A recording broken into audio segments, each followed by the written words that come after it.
మహారాష్ట్ర కాంగ్రెస్ కి గట్టి షాక్ తగిలిందని మనం అయితే చెప్పుకోవచ్చు. అయితే పూర్తి వివరాల్లోకి వెళ్తే మహారాష్ట్ర కాంగ్రెస్ పార్టీ అధ్యక్షుడైన నానా పటేల్ అయితే పార్టీ అధ్యక్ష పదవికి రాజీనామా చేస్తున్నట్టు ఒక రాజీనామా లేఖనైతే ఢిల్లీ కాంగ్రెస్ హెడ్ ఆఫీస్ కి అయితే పంపించడం జరిగింది. అయితే ఈ నేపథ్యంలో చూసుకుంటే ఖచ్చితంగా ఇవాళ రేపట్లో కూడా రాహుల్ గాంధీతో భేటీ అయ్యే అవకాశం ఉంది అనేటట్టు కొంత సమాచారం అయితే తిరుగుతుంది. అయితే ఇక్కడ మెయిన్ గా చూసుకుంటే ఖచ్చితంగా కాంగ్రెస్ పార్టీ అధ్యక్ష పదవికి ఎందుకు రాజీనామా చేస్తున్నారు అనేది ఇక్కడ ఒక కీలక పాయింట్ గా మనం అయితే మాట్లాడుకోవాలి. అయితే 2 రోజుల కింద ఏదైతే మహారాష్ట్ర ఎన్నికల నేపథ్యంలో ఎలక్షన్ రిజల్ట్స్ అనేవి కేవలం కాంగ్రెస్ నే కాకుండా రాష్ట్ర ప్రజలందరినీ కూడా ఒక ఆశ్చర్యానికి గురి చేసినని మనం అయితే చెప్పుకోవచ్చు.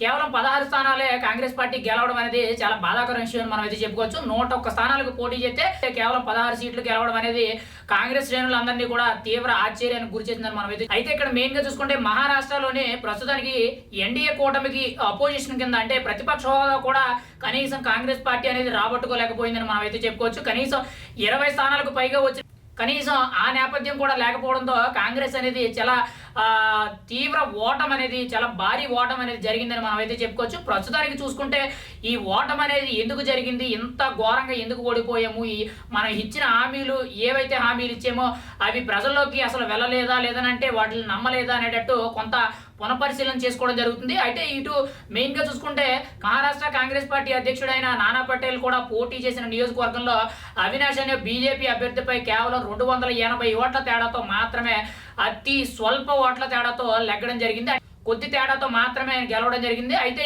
ఈ భారీ ఓటమికి తాను బాధ్యత వహిస్తున్నాననేటట్లు మహారాష్ట్ర కాంగ్రెస్ పార్టీ అధ్యక్షుడు అయితే రాజీనామా లేఖనైతే కాంగ్రెస్ అంటే రాహుల్ గాంధీకి పంపడం జరిగింది. అయితే ఈ నేపథ్యంలో చూసుకుంటే ఖచ్చితంగా 2021 నుంచి కూడా ఇప్పటి వరకు కూడా కాంగ్రెస్ పార్టీ అధ్యక్షుడి కింద నానా పటోల్ ఉండడం జరిగింది.